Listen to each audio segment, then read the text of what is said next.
Good morning बंधु। इस video के माध्यम से हम लोग ये सीखेंगे कि किसी शब्द में विभक्ति कैसे लगाया जाता है। इस बात को हम लोग इस वीडियो के माध्यम से क्लियर करेंगे। साथ ही साथ कारक का जितना भी फॉर्मूला है, जितना भी सूत्र है, उन सारे सूत्रों को समझने का प्रयास करेंगे।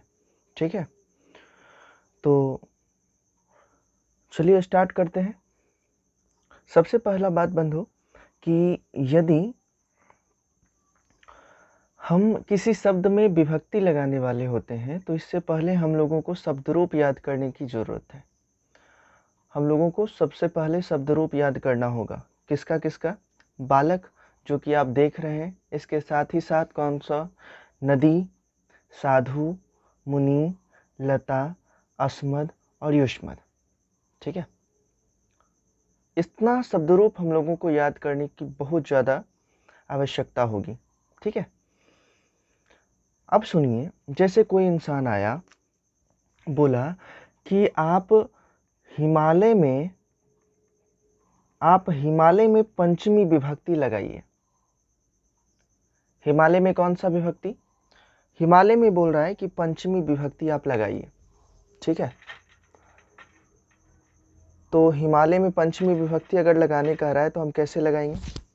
सबसे पहले हम क्या करेंगे कि हिमालय डिसाइड करेंगे कि कौन से शब्द रूप पे जाएगा। अब डिसाइड कैसे किया जाता है? नाम को देखिए, यदि नाम के अंत में आकार, हर्षीकार, दीर्घीकार कुछ भी ना हो तो ये बालक पर चलता है। जैसे हिमालय हो गया, हिमालय के लास्ट में य है, ना आकार है, ना हर्षीकार है, ना दीर्घीकार है, ना दीर्घुकार है, कुछ भी नहीं है। इसका मतलब ये बालक पर चलेगा। ठीक है, अगर मान लीजिए यहाँ रहता सीता, तो सीता के अंत में आकार है। अब आप डिसाइड कीजिए, ये सारे शब्दों में से जितना भी शब्द रूप है सारे में से डिसाइड कीजिए, इसमें हर्षीकार है, ये नहीं चलेगा। इसमें हर्षुकार है, ये भी नहीं चलेगा। इसमें हर्षीकार है, ये नहीं चलेगा। इसमें आकार है। अब देखिए, सीता और लता को कंपेयर कीजिए, नाम मिल जाएगा। इसका मतलब है कि सीता जो है लता पर चलेगा। ठीक है, हम समझ रहे बंधु? अभी आपको पता नहीं चल रहा है कि क्या चलेगा बोल रहे हैं, कुछ समझ में नहीं आ रहा। 2 मिनट और वेट कीजिए। ठीक है, अब जैसे कोई पूछा कि बिहार किस पर चलेगा, तो बिहार के लास्ट में आकार है? नहीं है। हर्षीकार है? नहीं है। मतलब कुछ भी नहीं है। इसका मतलब बिहार जो है बालक पर चलेगा। जब लास्ट में कुछ भी ना हो, ऐसा सारा नाम, ऐसा सारा विषय वस्तु जो है वो किस पे चलेगा? बालक पे चलेगा। ठीक है, अब हम बात करते हैं कि मान लीजिए और कोई भी नाम हो, जैसे मोहन। मोहन किस पर चलेगा? लास्ट में आकार है? नहीं है, तो किस पे चलेगा? बालक पे चलेगा। चलने का मतलब क्या होता है ये समझाते हैं आपको। मान लीजिए कि हम आपको बोले कि बिहार में आपको चतुर्थी लगाना है, चतुर्थी विभक्ति लगाना है। ठीक है, तो सबसे पहला तो डिसाइड हुआ कि बिहार किस शब्द रूप पे चलने वाला है? बालक पे। तो सबसे पहले हम बालक का शब्द रूप आगे में रखेंगे, जैसा कि हम आपके सामने में रखे हुए हैं। ठीक है, ये है शब्द रूप। हम बोले कि बिहार में चतुर्थी विभक्ति लगाइए, तो हम क्या करेंगे? बालक के चतुर्थी एक वचन में जाएंगे। चतुर्थी एक वचन में क्या लिखा हुआ है? बालकाई लिखा हुआ है ना। तो हम क्या करेंगे, चूंकि बिहार में हमको चतुर्थी लगाना है तो हम बालक का ही लगाएंगे ना। तो समझने के लिए यहाँ लिख देते हैं, बालक का चतुर्थी एक वचन होता है बालकाय। ठीक है, अब आप क्या कीजिए, सीधे सीधे ये बालक शब्द को खाली हटा दीजिए और इसके जगह पे बिहार शब्द को सेट कर दीजिए। आंसर आ जाएगा बिहार। यहाँ आ गया, ये बालक हटा था, एक आकार बचा हुआ था, एक य बचा हुआ था, क्या बना? बिहार आए।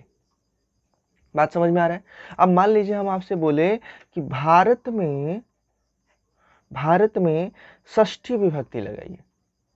षष्ठी विभक्ति लगाइए, तो भारत किस पर चलेगा बताइए? बालक पर चलेगा। ठीक है, अब हम बालक का जाएंगे, षष्ठी एक वचन में क्या लिखा हुआ है? बालक का षष्ठी एक वचन में क्या होता है? बालकस्य, है ना। अब बालकस्य को हमको भारत में ऐड करना है। भारत, इस बालकस्य लिख लेते हैं पहले। बालकस्य बालक का रूप होता है, तो भारत भी इसी रूप पे चलेगा। तो हम कैसे सेट करेंगे?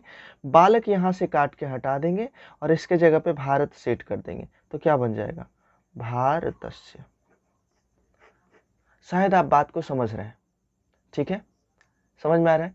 अच्छा, तो इसी टाइप से किसी भी नाम में, किसी शब्द में यदि हमको शब्द रूप लगाना होगा तो हम क्या करेंगे, उसके शब्द रूप को पहचानेंगे, उसके शब्द रूप वाले जगह पे जाएंगे, ठीक है। जैसे गंगा किस पर चलेगा, लता पर, है कि नहीं। अगर आपसे पूछे कि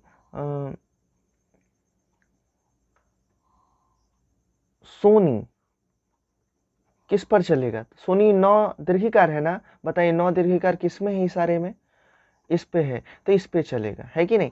सोनू किस पर चलेगा। तो आप नाम के लास्ट में आकार हर्षिकार देख लीजिए और डिसाइड कर लीजिए कि हमारा कौन सा शब्द रूप सेलेक्ट होगा। उसके अनुसार पहले सेलेक्ट कीजिए, उसका शब्द रूप आगे में रखिए, उसके बाद आप डिसाइड कीजिए कि कौन सा विभक्ति उसमें अप्लाई करना है, ठीक है। अब आप समझिए कि कैसे पता चलेगा कि किस में कौन सा विभक्ति लगाना है, ठीक है। तो देखिए, इसके लिए आप थोड़ा चिन्ह याद रखिए, कर्ता, ने, कर्म को, कर्ण से, संप्रदान के लिए, आपादान से, संबंध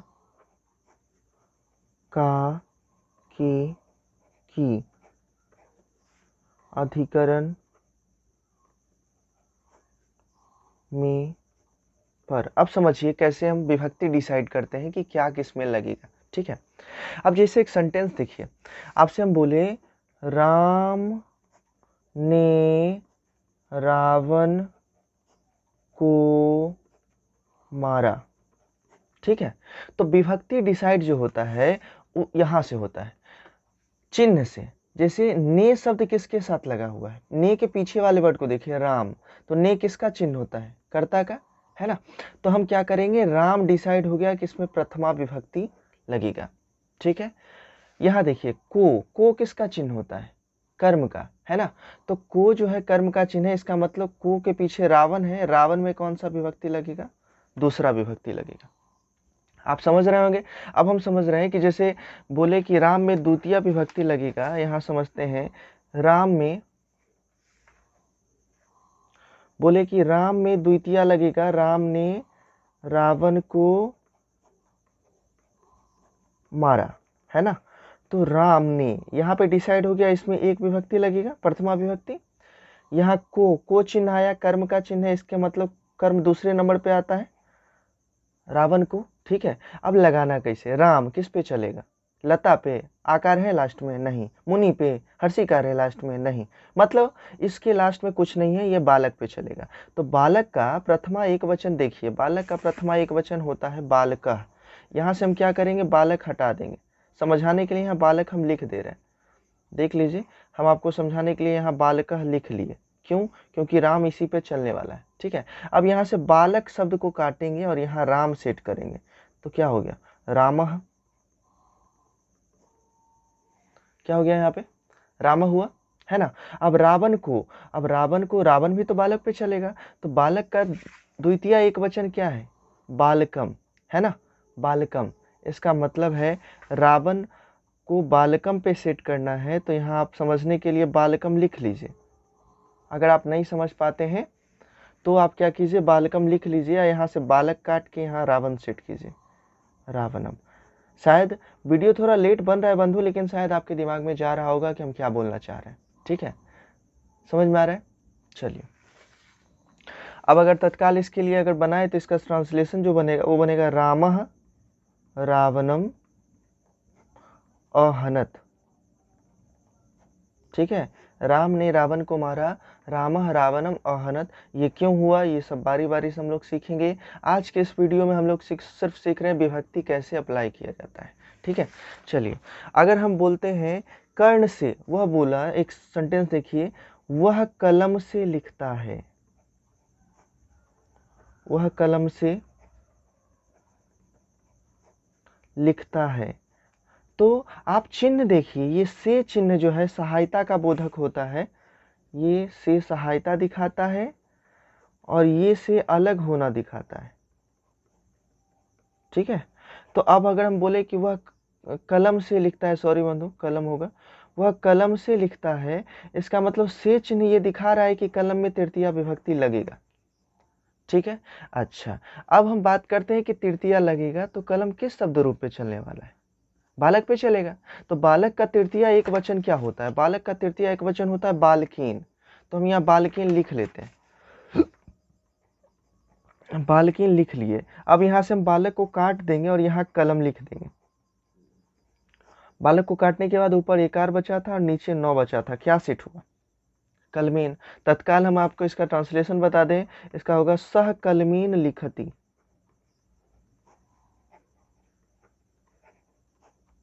समझ में आ रहा है। तो ये तो इसका ट्रांसलेशन बना बंधु। धीरे धीरे इस चीज को और हम बढ़िया से समझेंगे। तत्काल आज का टॉपिक सिर्फ विभक्ति।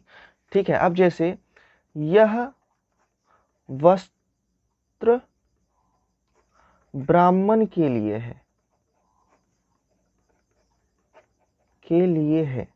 ठीक है, अब मान लीजिए इस ट्रांसलेशन को हम बना रहे हैं, तो सबसे पहले तो हम कारक का कोई चिन्ह देखेंगे। कोई चिन्ह है, यहाँ देखिए के लिए। के लिए किसका चिन्ह होता है, संप्रदान का। असंप्रदान कितने नंबर पे आ रहा है, 1 2 3 4, इसका मतलब ये चतुर्थी विभक्ति लेगा। समझ रहे हैं कि नहीं समझ रहे हैं। अब मान लीजिए कि ब्राह्मण में अगर हमको चतुर्थी लिखना है तो चतुर्थी लिख दिए यहाँ समझने के लिए। ब्राह्मण चलेगा क्या, किस पे चलेगा, लास्ट में आकार है, हर्षिकार है, दीर्घिकार है, कुछ भी नहीं है, बालक पे चलेगा। तो बालक का चतुर्थी। अब देखिए यहाँ पे हम कुछ चीज समझाना चाहते हैं। यदि ब्राह्मण है, अब ब्राह्मणों है, दोनों में अंतर है। देखिए ब्राह्मण का मतलब एक ब्राह्मण, मतलब एक वचन।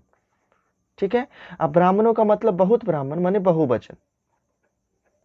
बात समझ रहे हैं। तो जब बहुवचन होगा तो बालक शब्द रूप का बहुवचन वाला रूप जोड़ेंगे, और जब एक वचन रहेगा तो बालक शब्द रूप के एक वचन वाला जोड़ेंगे। जैसे हम तो ये डिसाइड कर लिए ना कि चतुर्थी वचन लगेगा, चतुर्थी विभक्ति लगेगा, सॉरी। तो हम जाएंगे बालक के शब्द रूप के पास एक बार फिर से।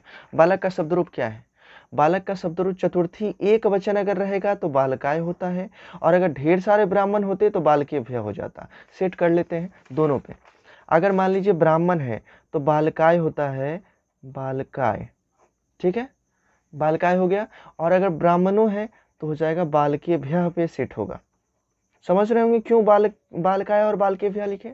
जब एक रहेगा तो एक वाला सेट करेंगे, जब ज्यादा रहेगा तो विभक्ति सेम है, लेकिन ये डिसाइड करेंगे कि एक है तो विभक्ति का एक वचन, अगर ज्यादा है तो विभक्ति का बहुवचन। ठीक है, अब मान लीजिए यहाँ सेट करना है ब्राह्मण को, तो बालक को यहाँ काट देंगे और यहाँ लिख देंगे ब्राह्मण।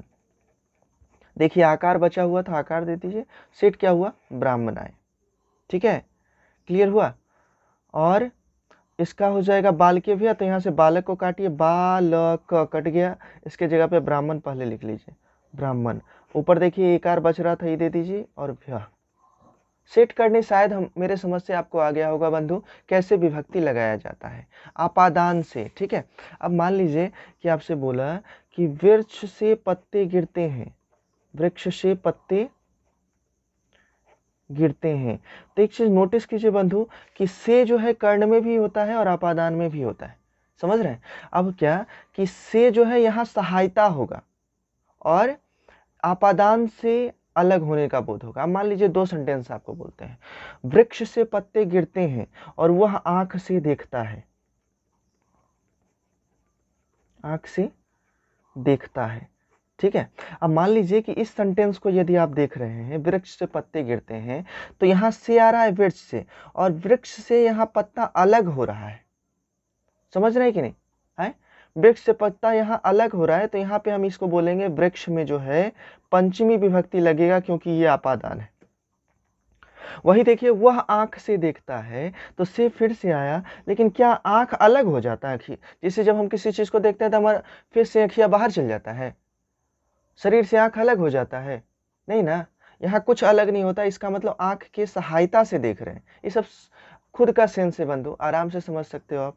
ठीक है, तो जब सहायता का बोध होगा तब से के लिए डिसाइड करेंगे तीसरा विभक्ति, और जब अलग होने का बोध होगा तो पंचमी विभक्ति। चलिए सेट कर लेते हैं, वृक्ष, वृक्ष के लास्ट में आकार नहीं है, इसका मतलब ये बालक पे चलेगा। और डिसाइड कर चुके हैं कि पंचमी लगने वाला है, तो बालक का पंचमी देख लेते हैं। चलिए बालक का पंचमी देखिए, बालक का पंचमी होता है बालकात। वृक्ष है ना, वृक्षो रहता तो बालकी भ्यः लेते, वृक्ष है एक है इसलिए हम क्या लेंगे, बालकात लेंगे। चलिए तो बालकात यहाँ लिख लेते हैं, बालकात। अब यहाँ से क्या करें हम, बालक को काट लें, बालक कट गया, और यहाँ लिख लेंगे वृक्ष, एक आकार बचा हुआ था और तो क्या बनेगा, वृक्षात। समझ में आ रहा है, इसका मतलब है कि वृक्ष से का संस्कृत होगा वृक्षात। समझ में आया। अब जैसे बोले कि वह आंख से देखता है, तो वह आंख से, इतना दूर का संस्कृत क्या बनेगा, इतना दूर का संस्कृत बनेगा, 3 लगा देंगे, इतना दूर का संस्कृत हो गया आंख में, मतलब आंख का होता है नेत्र। अब बालक का तृतीया होता है बालकीन, आप देख लीजिएगा। तो यहाँ से अगर बालक को काट दें तो यहाँ हो जाएगा नेत्र, एक आर जुड़ा नेत्रीन। ठीक है, समझ में आया, क्लियर हुआ। तो मतलब विभक्ति लगाने आपको आया कि नहीं आया, कमेंट बॉक्स में आप बताइएगा बंधु कि आपको समझ में आया कि नहीं आया। अगर नहीं समझ में आया तो हम फिर से प्रयास करेंगे। ठीक है, चलिए नेक्स्ट जो हमारा वीडियो बन रहा है, नेक्स्ट जो हमारा टॉपिक होगा वो होगा कारक प्रकरण।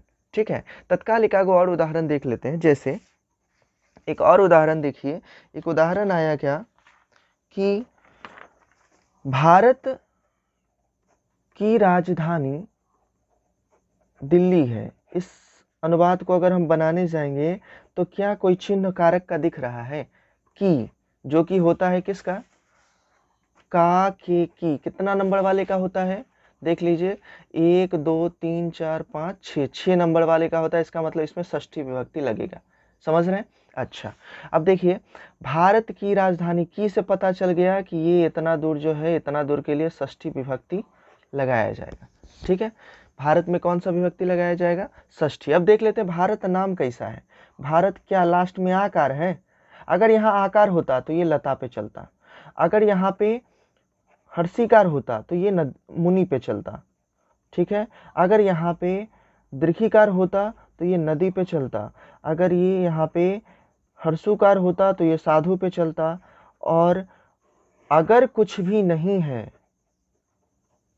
तो ये किस पे चलेगा, बालक पे चलेगा। आप डिसाइड कर चुके हैं कितना विभक्ति, षष्ठी विभक्ति। ठीक है, तो भारत तो सिंगल है जी, सिंगल है, इसका मतलब एक वचन वाला लगेगा, और ज्यादा रहता तो बहुवचन वाला लगाते। तो चलिए चलते हैं बालक के शब्द रूप के पास। बालक का शब्द रूप क्या कहता है, बालक का शब्द रूप कहता है कि बालक के षष्ठी एक वचन में बालकस्य होता है।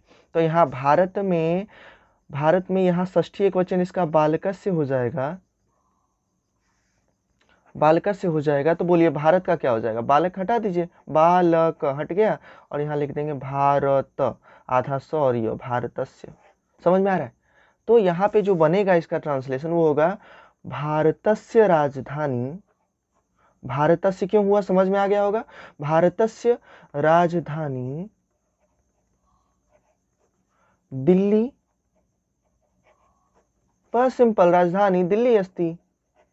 बोलिए इस ट्रांसलेशन बनाने में क्या प्रॉब्लम हो गया, बता दीजिए तो आप हमको थोड़ा सा, कोई प्रॉब्लम है नहीं। मतलब डिसाइड करना होता है कि कौन से शब्द में कौन सा विभक्ति लगेगा, और ये कारक का चिन्ह डिसाइड करता है। ठीक है, जैसे मेरे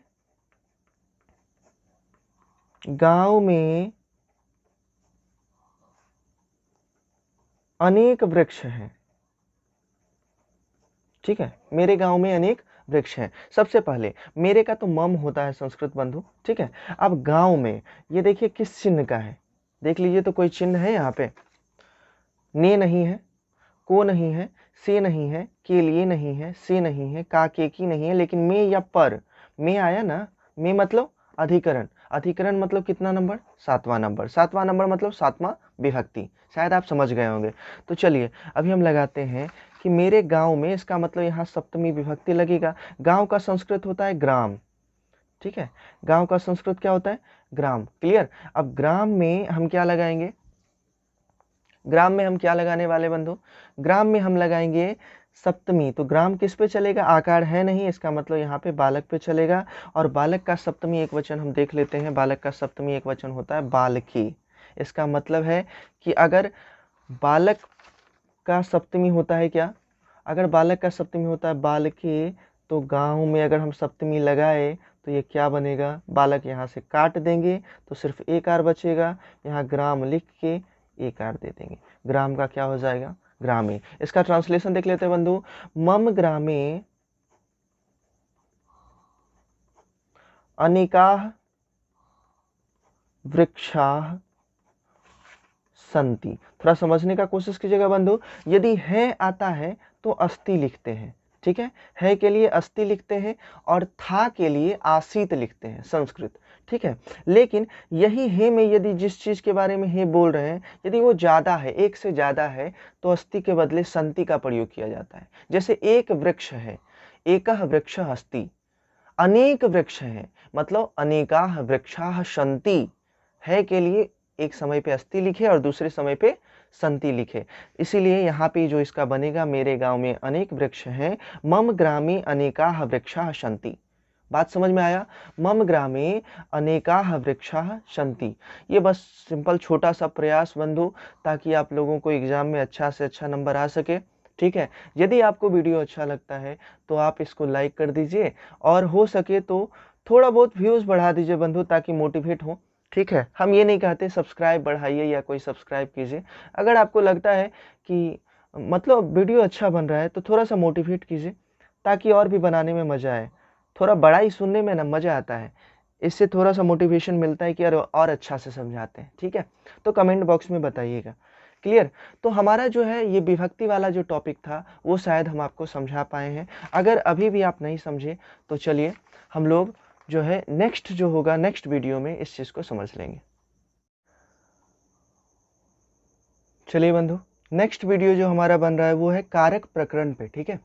तो कारक प्रकरण जो है उसमें कुछ मेन सूत्र है, कारक सूत्र है, जिसको हम लोगों को याद करना होगा, ठीक है। उसमें सबसे पहला जो सूत्र है वो है कर्तरी प्रथमा।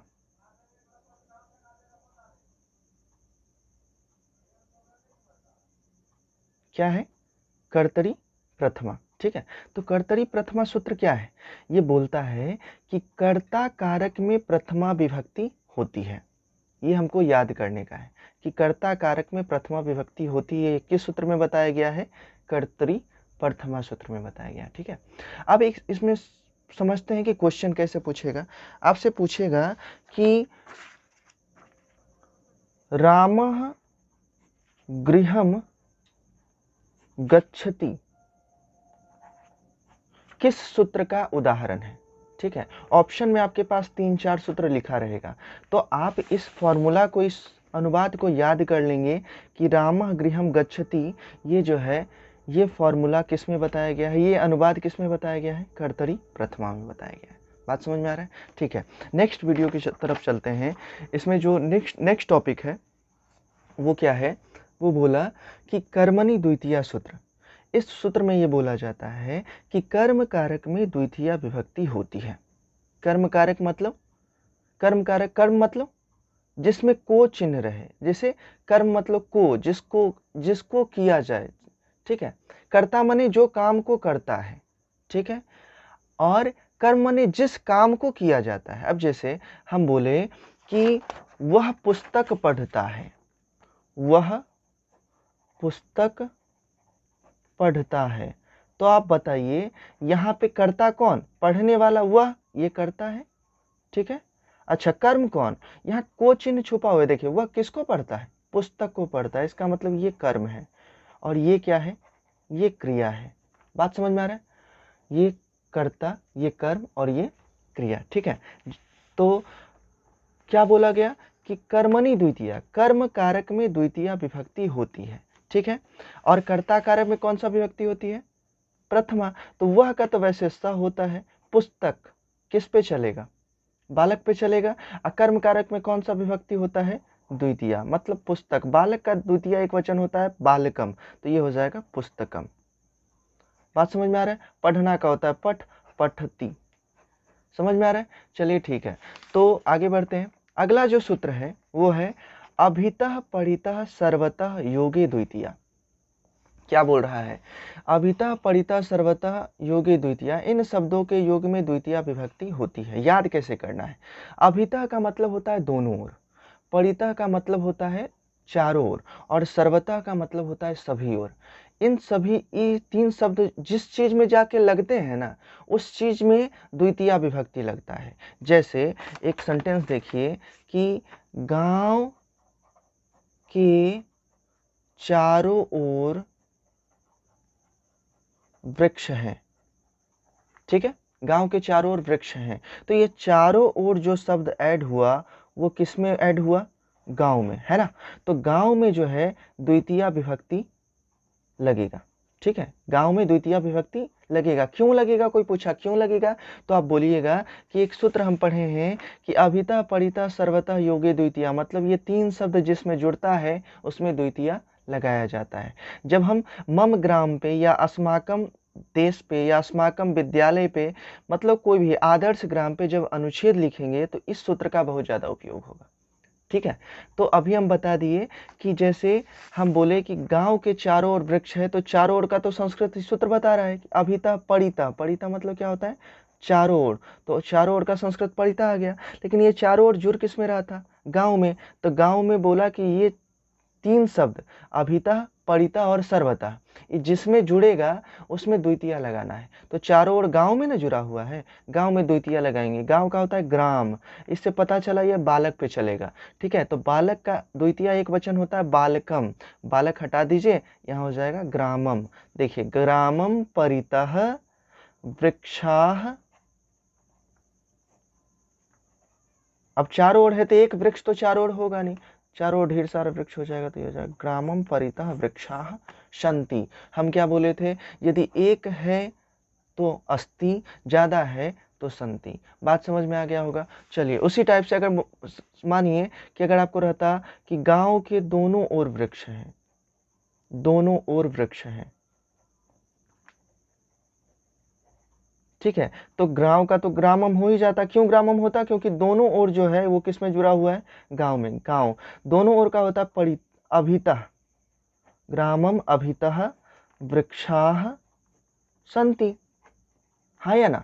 समझ में आ रहा है कि नहीं आ रहा है? अच्छा आ रहा है जी, आ रहा है, हमको समझ में आ रहा है। तो चलिए नेक्स्ट। हाँ, तो इससे ऑब्जेक्टिव कैसे पूछ सकता है? आपसे पूछेगा ग्रामम परितः वृक्षाः सन्ति निम्नलिखित में किस सूत्र का उदाहरण है? निम्नलिखित में किस सूत्र का उदाहरण है? चार को सूत्र का नाम दे ले रहेगा, उसमें एक ये भी रहेगा। तो आपको क्या करना पड़ेगा? जब आप परिभाषा याद रखेंगे, एग्जाम्पल समझ के रखेंगे, तभी ना पकड़ पाइएगा कि कौन सा सूत्र का उदाहरण है। ठीक है, चलिए नेक्स्ट चलते हैं। अगला है, इसको पढ़ेंगे क्या, सो सुनिए। प्रत्युनिधिं निकषा अंतरा अंतरेण यावद भी। फिर से पढ़ते हैं। प्रत्युनिधिं निकषा अंतरा अंतरेण यावद भी। इसका अर्थ भी यहाँ लिखा हुआ है, देखिए। प्रति और अनु मने पीछे, धिक मने धिक्कार, निकषा मने निकट, अंतरा मने बीच में, अंतरीन मने बिना, यावत मने तक। इन सारे शब्द, ये सारा शब्द अगर किसी चीज में जुड़ा रहेगा तो उसमें द्वितीया विभक्ति लगाया जाएगा। जैसे कि समझाते हैं हम आपको क्या बोलना चाह रहे हैं। हम बोल रहे हैं कि गांव के निकट राजमार्ग है। ठीक है, तो गांव, ये निकट शब्द आ गया ना। देखिए निकट का यहाँ बताया गया था निकषा, निकषा मतलब यहाँ बताया गया है निकषा माने क्या? निकट। निकट शब्द जिसमें जाके जुड़ेगा उसमें क्या लगाना है? द्वितीया लगाना है। तो ये निकट शब्द गांव में जुड़ा है ना, तो ये जो है इसना में कौन सा विभक्ति लगेगा? द्वितीया। निकट का संस्कृत आप याद कर लेंगे, परिभाषा में ही लिखा हुआ है, निकषा माने निकट होता है। गांव में द्वितीया लगाएंगे तो हो जाएगा ग्रामम। ग्रामम निकषा राजमार्ग अस्ति। राजमार्ग 10 को तो होगा नहीं, इसलिए है के लिए हम क्या लिखेंगे? अस्ति लिखेंगे। समझ में आ गया? बन गया ग्रामम निकषा राजमार्ग अस्ति। अब आपसे पूछेगा कि ग्रामम निकषा राजमार्ग अस्ति निम्नलिखित में किस सूत्र का उदाहरण है? तो आप याद करेंगे तब न जी कि सूत्रवा कैसे लगाए थे, कौन सूत्र था। तो ये सूत्र आपको याद करना जरूरी है। ठीक है, चलिए जब भी हम फिर से क्लास लेंगे आप लोग का तो इस सूत्र आपसे पूछेंगे। ठीक है, उसी टाइप से यदि बोलेगा कि राम के पीछे लक्ष्मण जाते हैं, राम के पीछे लक्ष्मण जाते हैं, मान लीजिए इसको आपको बोला कि इसका अनुवाद बनाइए। ठीक है, तो सूत्र क्या बोला कि अनु, अनु भी शब्द आएगा, अनु भी जिसमें जाके जुड़ेगा, अनु माने पीछे, पीछे शब्द जिसमें जाके जुड़ेगा उसमें कौन सा लगाना है, बोलिए ना, नहीं बोलते हैं जी, हाँ कैसे बोलेगा, वीडियो नहीं बना रहे। पीछे, पीछे जो है राम में जाके जुड़ा है, इसका मतलब इसमें द्वितीया लगेगा। अब राम जो है बालक पे चलेगा, तो बालक का होता है बालकम, तो राम का क्या हो जाएगा, रामम।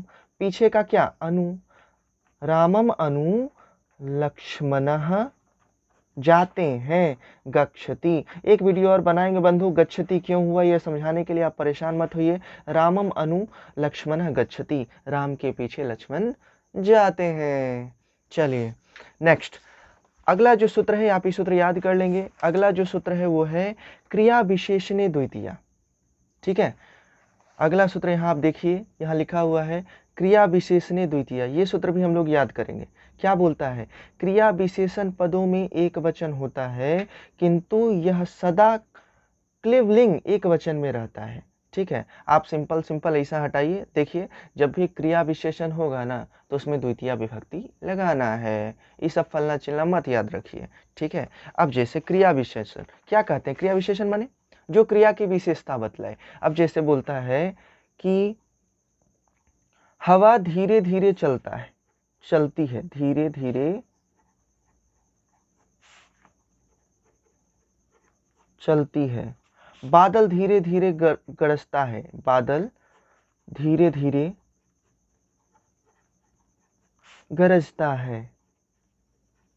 ठीक है, अब यहां देखिए धीरे धीरे क्रिया विशेषण है ना, धीरे धीरे क्या है, क्रिया विशेषण है, तो धीरे धीरे में ना द्वितीय वचन लगेगा, द्वितीय विभक्ति लगेगा। क्यों, क्योंकि बोला ना कि क्रिया विशेषण शब्द जो होगा उसमें कौन सा विभक्ति लगेगा, द्वितीय लगेगा। तो बताइए धीरे धीरे का होता है मंद, मंद माने धीरे, तो मंद में यदि हम द्वितीय लगाएंगे तो इसके लास्ट में आकार है जी, इसके लास्ट में आकार है, नहीं है आकार, तो ये बालक पे चलेगा, तो बालक का बालकम होता है, तो मंद का मंदम होगा। मंदम, धीरे फिर से आया मंदम।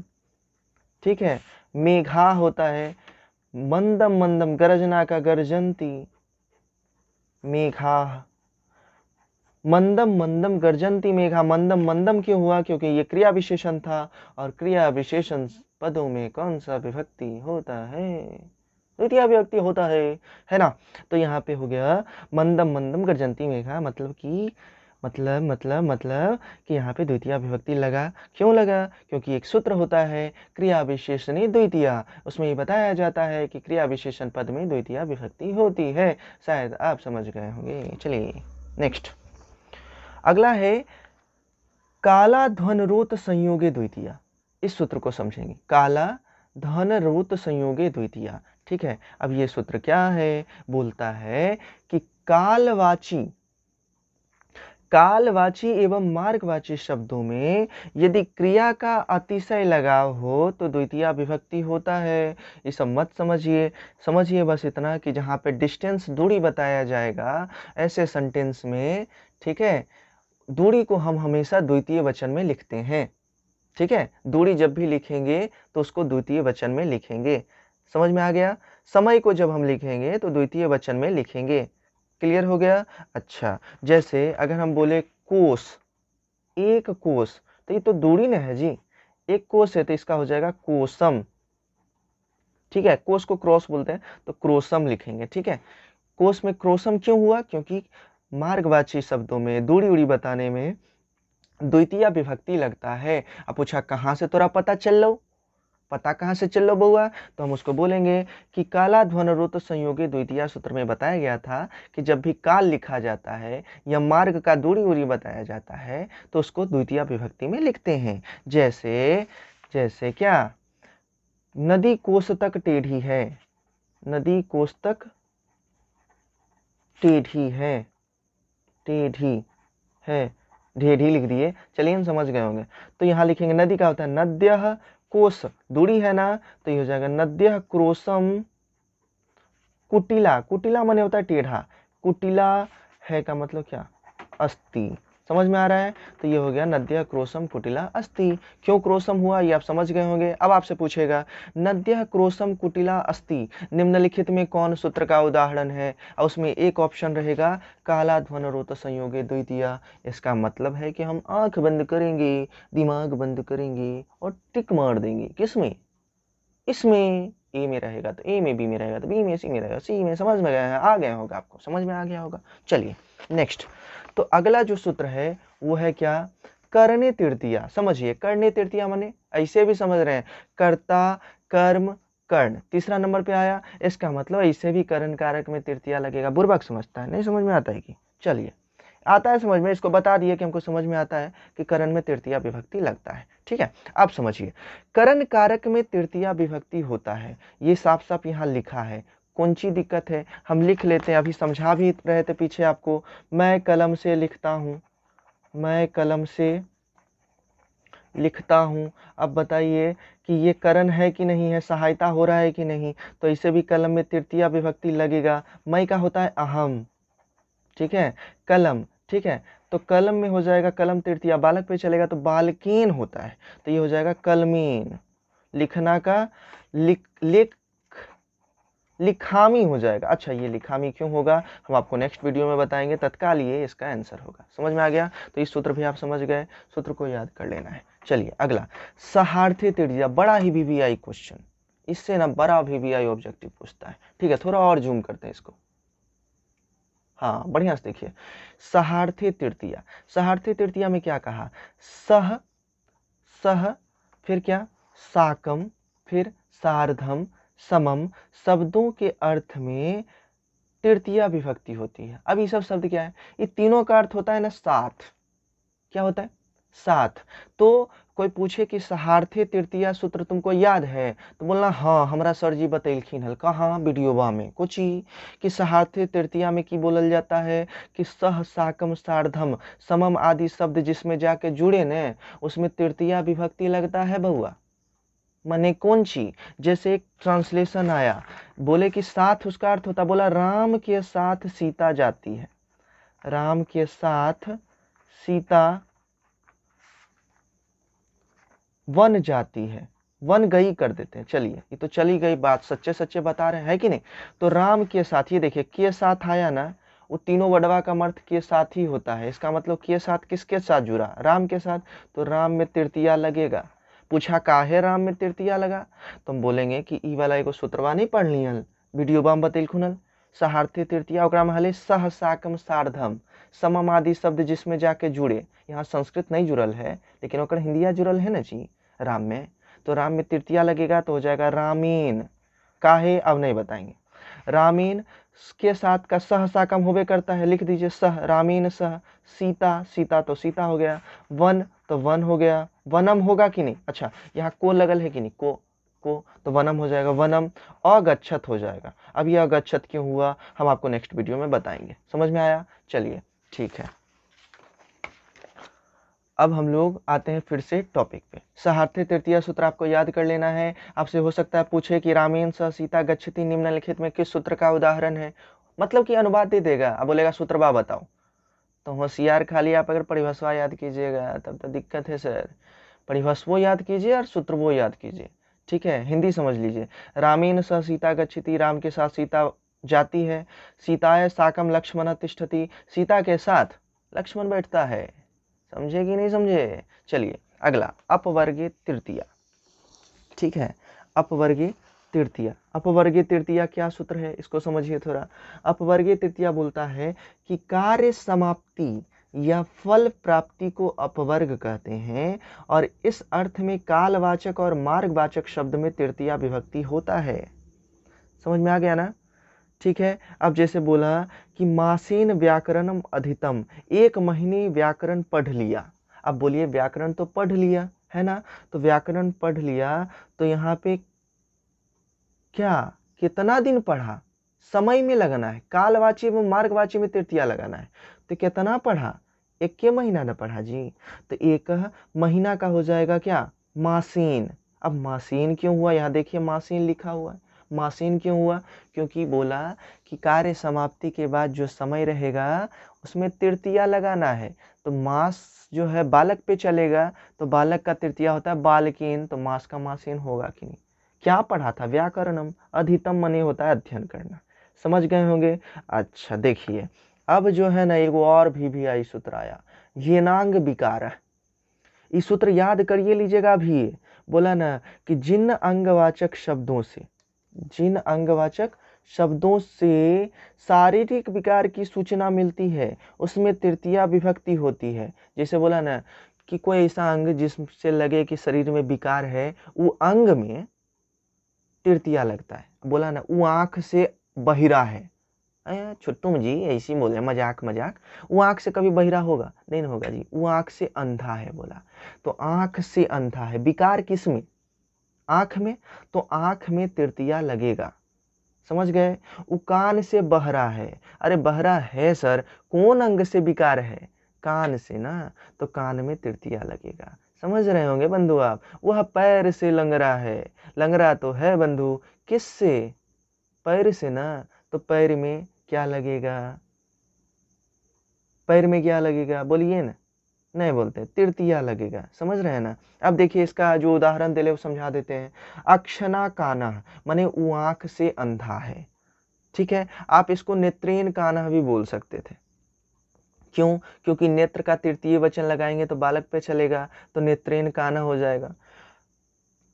देखिए फिर है क्या, कर्णीन बधिरा। जैसे एक उदाहरण आया कि देखिएगा इसको कि वह कान से बहरा है। ठीक है, तो वह का होता है सह। देखिए कान में शारीरिक विकार दिख रहा है कि नहीं, तो उस सूत्र के आधार पे यहाँ 3 लग जाएगा, तो हो जाएगा सहकर्णीन बधिरह। बधिरा मने बहरा। ठीक है, समझ गए। तो सहकर्णीन बधिरह, अस्थि लगा दीजिए। दिक्कत क्या है का मतलब होबे करता है अस्थि। सहकर्णीन बधिरा अस्थि। अब आपसे क्वेश्चन पूछ सकता है कि सह कर्णीन बधिरा अस्थि निम्नलिखित में किस सूत्र का उदाहरण है? तो याद कर लीजिएगा बंधु, कौन में पढ़े थे? येनांग विकारा। बड़ा मजा आ रहा है बताने में। चलिए अब अभी जो 3 और सूत्र आएगा इसमें, वो बहुत इंपॉर्टेंट है। कितना इंपॉर्टेंट? बहुत इंपॉर्टेंट। चलिए पढ़ते हैं, समय नहीं बर्बाद करेंगे। अगला जो सूत्र है वो है तुल्यार्थे तृतीया। कौन सा तृतीया? तुल्यार्थे तृतीया। समझ रहे हैं। अब तुल्यार्थे तृतीया सूत्र को समझेंगे। जिन शब्दों से तुल्यता या समता व्यक्त की जाती है उसमें तृतीया विभक्ति लगता है और षष्ठी भी लगता है। समझ गए। अब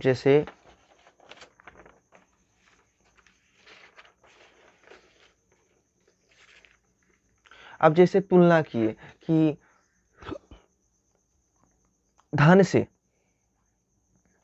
धन से तुल्य, धन के तुल्य। ठीक है, जैसे हम बोले ना कि तुम्हारे वजन के कोई, हम बोले कि कोई ई काम कर दो तो तोरा हम तौल देंगे, तो शरीर के अनुसार तोरा सोना दे देंगे, तो शरीर के तुल्य हुआ ना। वैसे ही धन के तुल्य मतलब धन से तुलना हो रहा है। ठीक है, धन के तुल्य, तो हम बोलेंगे धनीन तुल्य, जिससे तुलना करना हो। आगे एक बार और ही सूत्र आएगा तो उस समय और बढ़िया से समझेंगे। धनीन तुल्य हो जाएगा क्योंकि यहाँ सूत्र में बताया गया है कि तुल्यार्थे तृतीया में तृतीया या षष्ठी होता है। ठीक है, तो ये सूत्र फिर से आगे आएगा, हमको ये पता है, इसीलिए हम अभी बढ़िया से नहीं समझा रहे हैं। याद कर लीजिएगा कि जिन शब्दों से तुल्यता या समता का बोध होता है वो क्या होता है? समता तुल्यता माने समझ रहे हैं ना जी। समता माने जैसा, धन के जैसा धनीन तुल्य है, विद्या के जैसा विद्येन तुल्य।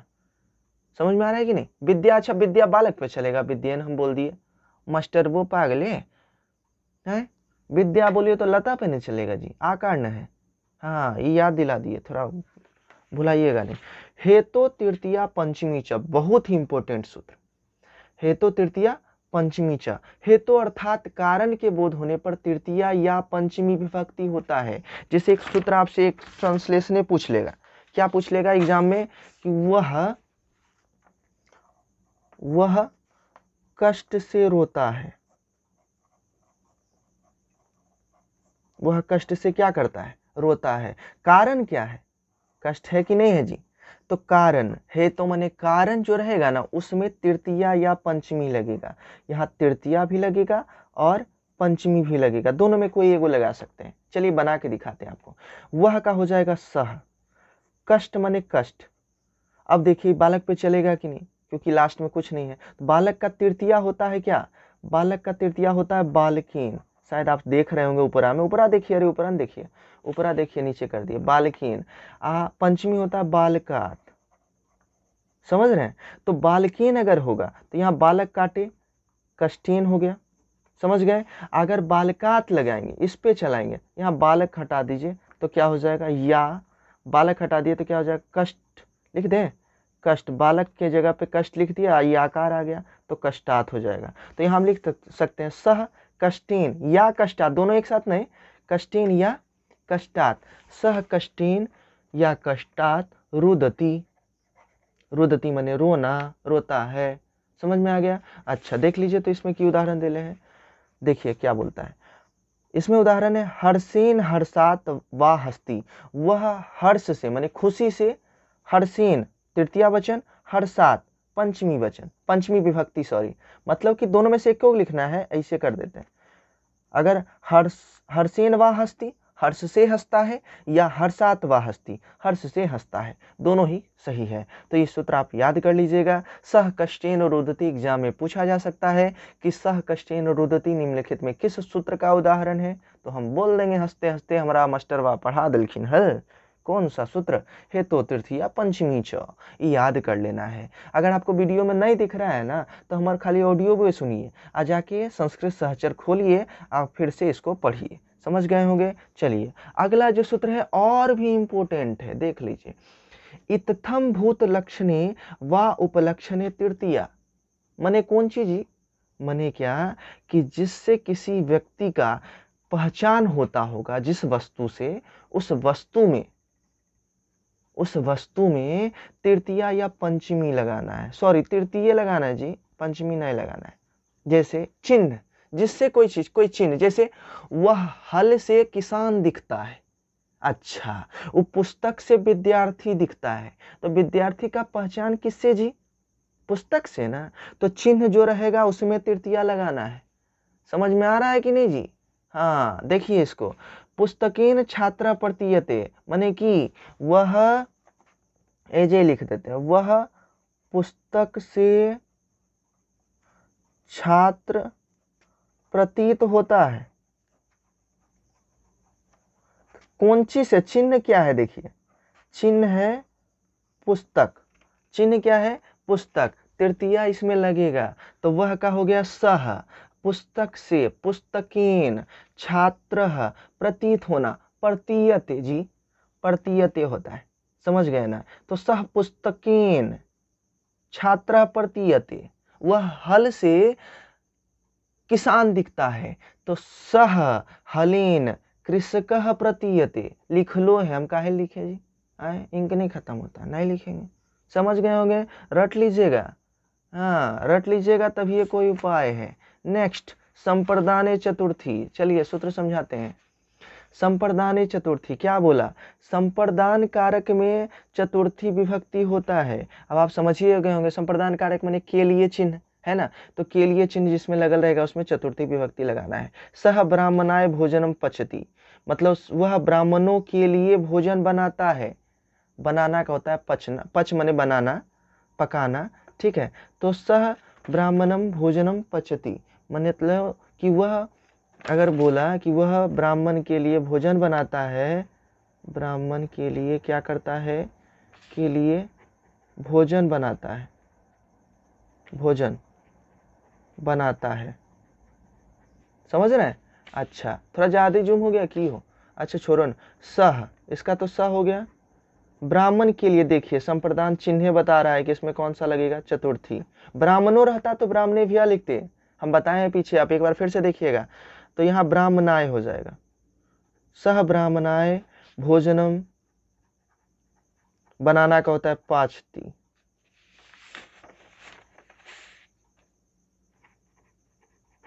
बनाना, समझ में आ गया। अच्छा समझ में आ गया जी, अरे हम समझ गए, तो ये देख लीजिए जाके वहाँ बुकवा में, तो समझ में और बढ़िया से आ जाएगा, ठीक है। अगला सूत्र जो है वो हम लोग थोड़ा सा 2 मिनट रुक के बात करते हैं। हाँ बंधु, तो तुरते पहुंच गए हम ज़्यादा देर नहीं लगाया है, घुसाइएगा नहीं। हाँ, तो अगला सूत्र जो है वो है दानार्थे चतुर्थी। बहुत ही इंपॉर्टेंट फॉर्मूला, इसको ना एकदम आप ये रट लीजिएगा। दानार्थे चतुर्थी क्या बोला? जिसे कोई चीज दी जाती है उसमें चतुर्थी विभक्ति होती है, ठीक ना। तो ई वाला फॉर्मूला तो पूछ ही जा सकता है, एकदम बढ़िया से पूछेगा। देखिए क्या बोला, दानार्थे चतुर्थी सूत्र क्या है? तो जिसे कोई चीज दी जाती है उसमें चतुर्थी विभक्ति लगाया जाता है, यही सूत्र में बताया गया। ठीक है, जैसे एक उदाहरण ले लेते हैं। राजा ब्राह्मण को वस्त्र देता है, समझ रहे हैं ना। अब बताइए, जिसे कोई चीज दी जाती है उसमें चतुर्थी लगेगा। ये वस्त्र जो दिया जा रहा है किसको? ब्राह्मण को। तो जिसे दी जाती है उसमें कौन सा लगेगा? चतुर्थी। राजा ब्राह्मण बालक पे चलेगा, तो एक कौन ब्राह्मण है जी? ब्राह्मणों रहता तो ब्राह्मणे भ्य हो जाता जी, समझ रहे हैं ना। अब ब्राह्मण है तो क्या रखेंगे? ब्राह्मणाय, ठीक ना। तो एक ब्राह्मण तो ब्राह्मणाय, और एक से ज्यादा ब्राह्मण तो ब्राह्मणे भ्य। तो अभी तत्काल ब्राह्मणे था जी, गलती सही से कर दी है। तो राजा ब्राह्मणाय वस्त्रम, वस्त्र को देता है, माने समझ ही रहे होंगे, वस्त्रम ददाति, ये बन गया। ठीक है, अब आपसे पूछेगा एग्जाम में, राजा ब्राह्मणाय वस्त्रम ददाति निम्नलिखित में किस सूत्र का उदाहरण है? तो आप क्या बोलिएगा? दानार्थे चतुर्थी। आपके पास एग्जाम्पल लिखा हुआ है अभी है, राजा ब्राह्मणेभ्य वस्त्रम ददाति। ब्राह्मणेभ्य क्यों हुआ? क्योंकि एक ब्राह्मण को राजा थोड़े देगा, राजा तो ढेर सारे ब्राह्मण को दे देता है जी। ब्राह्मणों, समझ रहे हैं, ब्राह्मणों माने ढेर सारा ब्राह्मण है।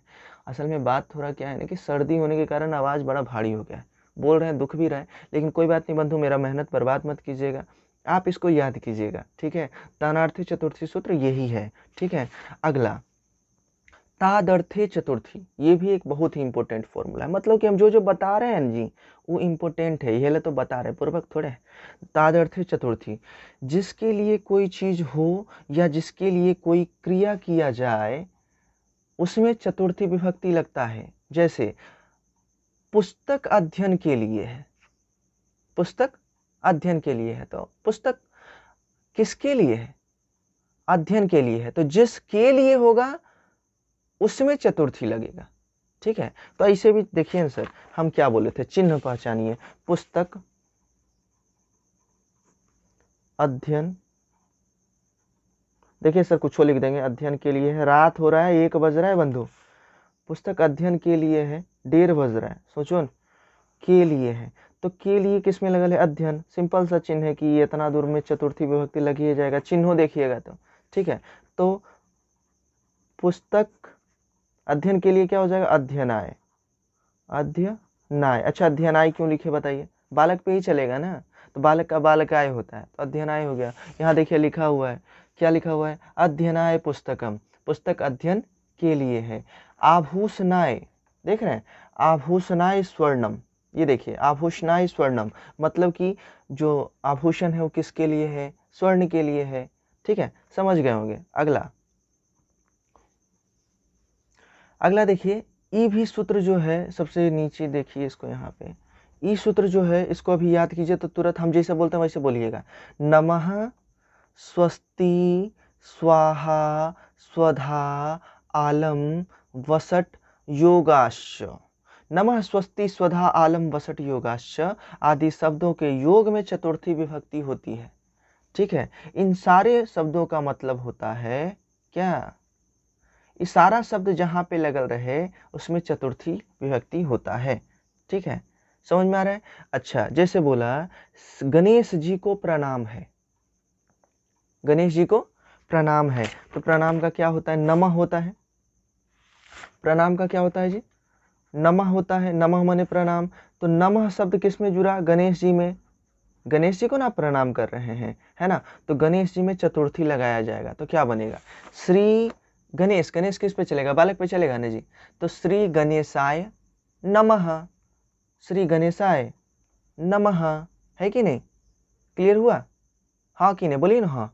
श्री गणेशाय नमः। आपसे एग्जाम में पूछेगा नमः स्वस्ति स्वधा आलम बसट योगाश्च सूत्र का उदाहरण है, 4 गो अनुवाद देल रहेगा, 4 गो अनुवाद में एगो ही हो सकता है गणेशाय नमः, तो आप पहचान ना जाइएगा, नमः हो एकड़े वाला हो, समझ में आ रहा है ना। स्वाहा, अगर अनुबंधवा में स्वाहा लिखल है, अरे एकरे वाला हो, ठीक है, तो आप इसको बढ़िया से समझ जाइए। नमः स्वस्ति स्वधा स्वाहा आलम बसठ योगाश्चय, सारा शब्द जिसमें जाके जुड़ेगा उसमें कौन सा विभक्ति लगेगा, चतुर्थी विभक्ति लगेगा। एक और बात बताते हैं आपको, यो पूछ सकता है ना, कोई अनुवाद दे देगा, ठीक है, ध्यान से सुनिएगा। कोई अनुवाद दे दिया, बोला वृक्षात पत्राणी पतंती, पतंती, हट, पतंती, ठीक है। अब आपसे बोलेगा ना कि वृक्ष में कौन सा विभक्ति लगाया गया, वृक्ष में कौन सा विभक्ति लगाया गया, बोलिए ना, जिसको जिसको समझ में आ रहा है। नहीं हम ना बोलेंगे, बोलिए ना, आप ही बोलिए। हाँ, तो ये देखिए ना, वृक्षात है कि नहीं, वृक्षात में त हलंत है, बालक का एक विभक्ति होता है बालकात, है ना। तो लगातार प्रैक्टिस जब आप कीजिएगा तो आपको पता चलेगा कि वृक्षात में पंचमी विभक्ति लग रहा है, और वहाँ पंचमी षष्ठी चौथा दूसरा लिखल रहेगा ऑब्जेक्टिव में, मान लीजिएगा कि नहीं, बोलिए ना हाँ जी।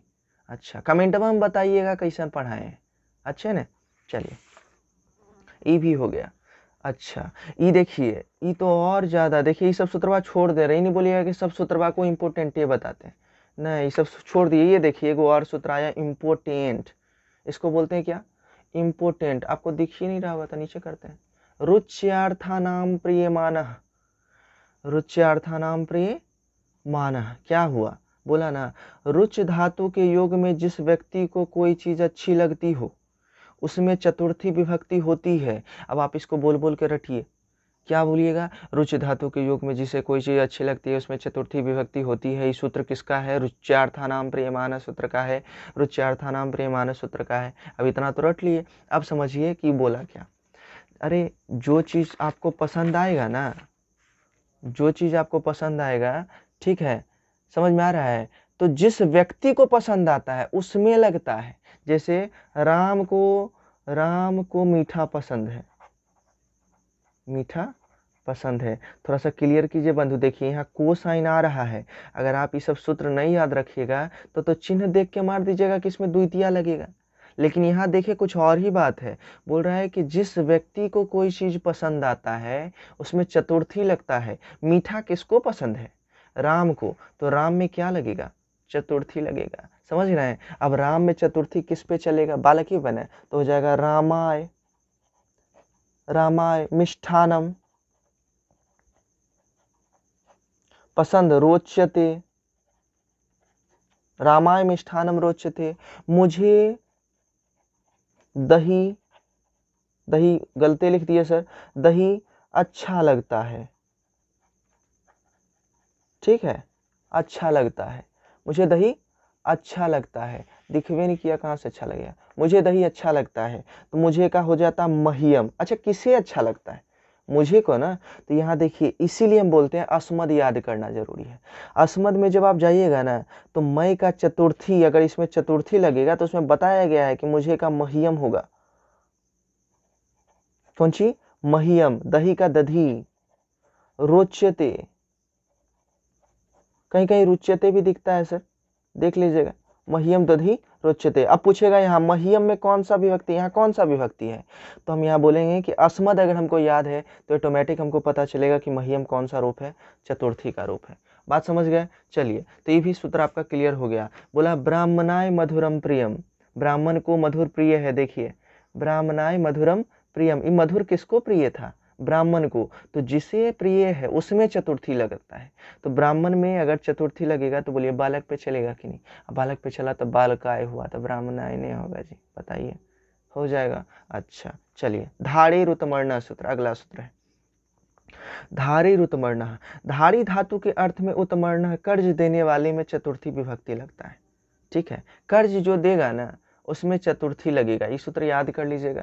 धारी धातु के योग में उत्मर्णा में क्या लगता है, चतुर्थी विभक्ति लगता है, ठीक है। अब जैसे बोला कि राम, ऐसे समझिए,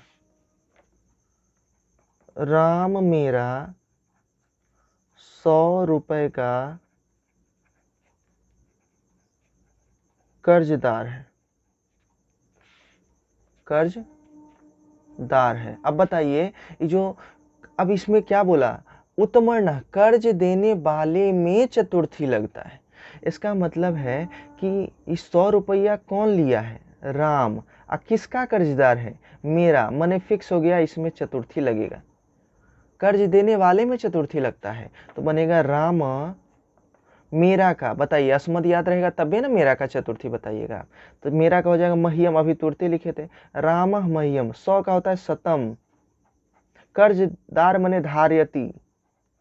राम मह्यम शतम धार्यति। राम मेरा 100 रुपए का कर्जदार है। ठीक है, शायद ही समझ गए होंगे आप। अगला देखिए, अगला जो है वो है आपादाने पंचमी। ठीक है, इसको समझते हैं। आपादाने पंचमी, आपादान कारक में पंचमी विभक्ति होती है, तो शुरुआत में बता दिया है। ठीक है, चलिए, तो आपादान कारक में पंचमी विभक्ति होती है। जैसे वृक्ष से पत्ते गिरते हैं, देखिए पत्ता अलग हो रहा है ना जी, तो हो जाएगा वृक्षात पत्राणि पतंती। समझ गए होंगे। अच्छा, इसमें देखिए ई वाला सूत्र बहुत इंपॉर्टेंट है, भित्रार्थानाम भय हेतु। ठीक है, भित्रार्थानाम भय हेतु। तो भी और त्रा, भी मने भी और त्रा धातु के योग में जिससे भय या रक्षा की जाए। ठीक है, भी मने होता है भर, डरना। ठीक है, भी मने डरना, अत्रे मने बचाना। ठीक है, तो भी मने भय, डरना, अत्रे मने रक्षा। मतलब कि भी धातु के योग में जिससे भय और रक्षा की जाए उसमें पंचमी विभक्ति होती है। आप नहीं समझे, हम समझाते हैं। हिरण बाघ से डरता है। बताइए, ये जो भय है हिरण को किससे है? जिससे भय रहेगा ना उसमें पंचमी लगेगा। तो इसको तो भय है, किससे भय है? बाघ से। तो बाघ में कौन सा विभक्ति लगेगा? पंचमी। अब देखिए, तो हिरण का हिरण हो जाएगा, या मृगः भी बोल सकते हैं, मृगः। बाघ का व्याघ्र होता है। अब व्याघ्र बालक पे चलेगा तो बालक का बालकात हुआ, तो ये क्या हो जाएगा? व्याघ्रात। मृगः व्याघ्रात बिभेति, बिभेति माने डरना। समझ रहे हैं? तो ये बन गया। अच्छा, गुरु शिष्य को पाप से बचाता है। गुरु शिष्य को पाप से बचाता है। अब बताइए, गुरु शिष्य को तो बचाता है, किससे बचाता है? पाप से। इसमें पंचमी लगेगा, तो पाप का क्या हो जाएगा? पापात। बचाना का होता है त्रयते। समझ रहे हैं? गुरु त गुरु। समझ गए? तो यहाँ पे आप देख लीजिए, शिष्य गुरु शिष्यम पापात त्रायते। गुरु शिष्यम पापात त्रायते। गुरु शिष्य को पाप से बचाता है। चलिए, नेक्स्ट सूत्र है हेतु पंचमी तृतीया च। अभी हम पीछे भी पढ़े थे, हेतु अर्थात कारण के बोध होने पे क्या लगता है? तृतीया या पंचमी विभक्ति होती है। जैसे वह कष्ट से रोता है, सह कष्टेन रुदति। वह हर्ष से हंसता है, सह हर्षेन हंसति। चलिए, अगला ये देखिए, ये दोनों सूत्र जो है अख्यात पयोगे पंचमी, ध्यान से देखिएगा। अख्यात पयोगे पंचमी और भुवः प्रभवश्च, ये दोनों सूत्र इंपॉर्टेंट होगा। फिर देखिए, जिससे नियम पूर्वक विद्या सीखी जाती है उसमें पंचमी विभक्ति होती है। जैसे अध्यापकात शास्त्रम अधीते। अध्यापकात शास्त्रम अधीते माने कि अध्यापक से शास्त्र अध्ययन करता है, शास्त्र का अध्ययन करता है। किससे? अध्यापकात लगाया, अध्यापक से। जिससे नियम पूर्वक आप सीखिएगा उसमें लगाइएगा। जैसे आप हमसे पढ़ रहे हैं, हमसे ना पढ़ रहे हैं, तो नियम पूर्वक तो आप हमसे सीख रहे हैं, तो आप में नहीं पंचमी लगेगा, हम में पंचमी लगेगा। बात समझ में आ रहा है? चलिए, तो ई वाला क्लियर हो गया है। अगला भुवः प्रभवश्च। भू धातु के योग में जहां से कोई चीज उत्पन्न होती है उसमें पंचमी विभक्ति होती है। जैसे, फिर से एक बार सुनिए, भू धातु के योग में जहां से कोई चीज उत्पन्न होती है उसमें कौन सा विभक्ति होती है? पंचमी विभक्ति। जैसे गंगा हिमालय से निकलती है।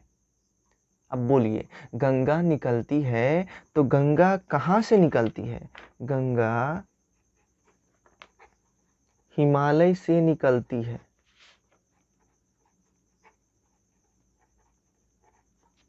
तो बताइए, गंगा तो निकलती है, कहां से उत्पन्न हो रही है? हिमालय से। ऐसे भी से साइन बता रहा था कि इसमें पंचमी लगेगा। ठीक ना? तो हिमालय से, गंगा हिमालय से निकलती है, तो यहाँ पे हो जाएगा हिमालय का क्या? हिमालयात। क्यों हिमालयात? क्योंकि बालकात होता है। अरे इतना तो समझदार हो ही गए होंगे अभी तक। तो गंगा हिमालयात निकलना का होता है निहसरती, हो गया, गंगा हिमालयात निहसरती बन गया। यहाँ पे देख लीजिए क्या है, हिमालयात गंगा प्रभवती, ये भी वही चीज है, गंगा हिमालय से प्रवाहित होती है माने निकलती है, हिमालयात गंगा प्रभवती। हिमालयात क्यों हुआ? आपसे एक क्वेश्चन पूछेगा एग्जाम में, गंगा हिमालयात निहसरती निम्नलिखित में किस सूत्र का उदाहरण है? तो सूत्र में आपका मान लीजिए नहीं, अख्यात पयोगे पंचमी भित्रार्थानाम भय हेतु आपादाने पंचमी अभुव प्रभवश्य दे दे, तो आपको सूत्र याद रहेगा था ना कि उदाहरण में यह सूत्रवा में था। इसका मतलब ये बहुत इंपॉर्टेंट है, इसको ऐसे याद करना जरूरी है। समझ गए?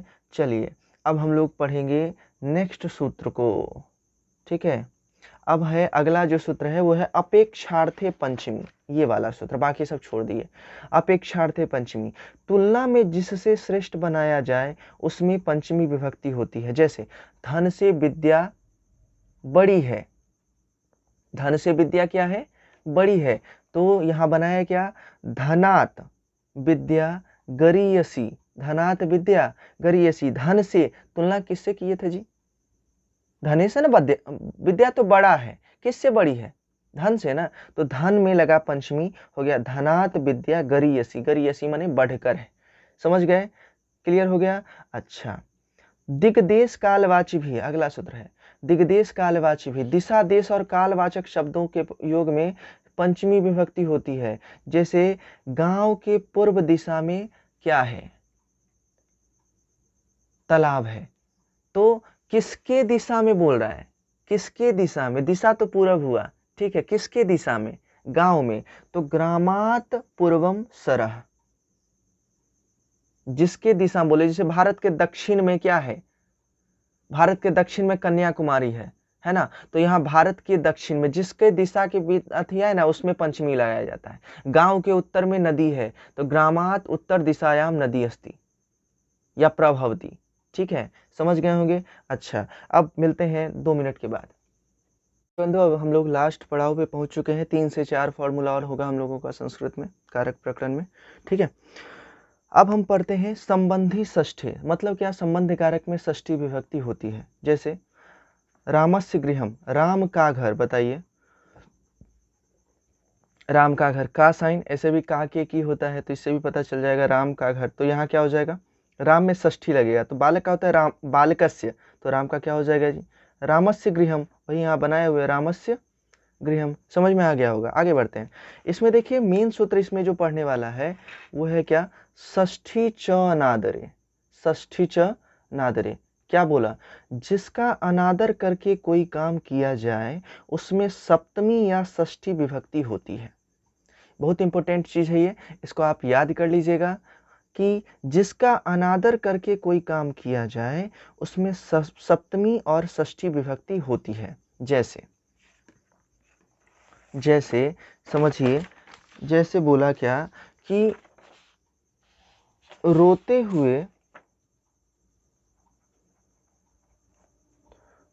हुए बच्चे को छोड़कर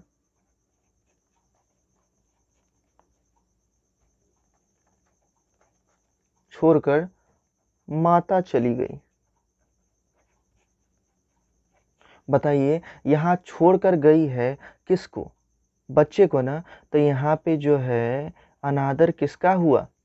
बच्चे का हुआ। इसका मतलब यहाँ पे षष्ठी विभक्ति होगा। समझ में आ रहा है कि नहीं? तो यहाँ पे बनाएंगे, क्या बनाएंगे? देखिए यहाँ बना हुआ भी है, रुदतः माने रोते हुए, रुदतः शिशव हुआ। अब यहाँ पे समझिए शिशव क्यों हुआ? आप एक बात बताइए, बच्चा का होता है यहाँ षष्ठी लेगा, कंफर्म है ना? बच्चा का होता है शिशु, और शिशु बालक पे चलेगा। बताइए तो ये बालक पे चलेगा कभी? लता पे चलेगा? मुनि पे? साधु पे चलेगा जी। और साधु का होता है साधव, षष्ठी में क्या होता है? साधव। ठीक है, समझ में आ रहा है? अब साधव होता है तो शिशु का क्या होगा? शिशव होगा कि नहीं होगा? समझ रहे हैं ना? शिशु, शिशु साधु होता है, साधु को लिखे हैं साधव, साधु को लिखे आप साधव, है ना? तो शिशु को क्या लिखेंगे? शिशव नहीं लिखेंगे, तो वही यहाँ पे लिखा रुदतः शिशव माता जगाम, जगाम माने चली गई। अच्छा, सप्तमी भी लगता है, इसका मतलब रुदती शिशौ कर दिया इस पर। साधु का सप्तमी एक वचन होता है साधौ, तो यहाँ हो गया रुदती शिशौ। आप यहाँ रुदतः भी लिख सकते थे, कोई प्रॉब्लम नहीं है। रुदतः शिशौ माता जगाम। समझ में आया? ठीक है, तो इस सूत्र को आप याद कर लेंगे। हो सकता है आपसे एग्जाम में पूछे कि रुदतः शिशौ माता जगाम निम्नलिखित में किस सूत्र का उदाहरण है, तो आप क्या बोलिएगा? षष्ठी च नादरे। एक ऑब्जेक्टिव। दूसरा ऑब्जेक्टिव आपसे पूछा कि बताइए यहाँ शिशौ में कौन सा विभक्ति लगाया गया है, तो इसके लिए तो आपको साधु का शब्द रूप याद होना चाहिए। समझ में आ रहा है ना? तो ये सब इम्पोर्टेंट है, करिए आपको बता दे रहे हैं, आप इससे क्लियर कर लेंगे। आई होप आप मेरे बात को समझ सकते हैं। हम आई होप इसीलिए बोले ताकि आपको दिखाना चाहते हैं कि हमरो अंग्रेजी आता है। समझ रहे हैं ना? चलिए नेक्स्ट, लास्ट है, लास्ट नहीं सेकंड लास्ट कुछ देखिए, सूत्र है अधिकरणे सप्तमी या आधारो अधिकरणम। ठीक है, तो आधारो अधिकरणम मतलब क्या हुआ? अधिकरणे सप्तमी व आधारो अधिकरणम, ये क्या बोलता है? क्रिया का आधार अधिकरण होता है। इसका अर्थ बस इतना ही है। ठीक है, कोई आपसे पूछा, कोई पूछेगा आपसे कि संस्कृत व्याकरण जानते हो, तो आप बोलिएगा हाँ। वो पूछेगा कारक जानते हो, तो बोलिएगा हाँ। अब वो पूछा आपसे कि अच्छा जानते हो तो बताओ अधिकरणे सप्तमी व आधारो अधिकरणम का अर्थ क्या हुआ? समझ रहे हैं? तो आप क्या बोलिएगा कि क्रिया का आधार जो होता है अधिकरण होता है, और अधिकरण कारक में सप्तमी विभक्ति लगाई जाती है। ठीक है, तो आप याद रखोगे तब ना, नहीं तो बुर्बक बन जाओगे। ठीक है, अब समझो अधिकरण कारक का हम क्या लिखे थे? में या पढ़। ऐसे भी कोई चीज रखे हुए हैं, जैसे टेबल पर किताब रखे हुए हैं, तो किताब रखने का आधार क्या है? हिल जाता है, वो सेटअप पे हिल जाता है। क्रिया का आधार क्या है?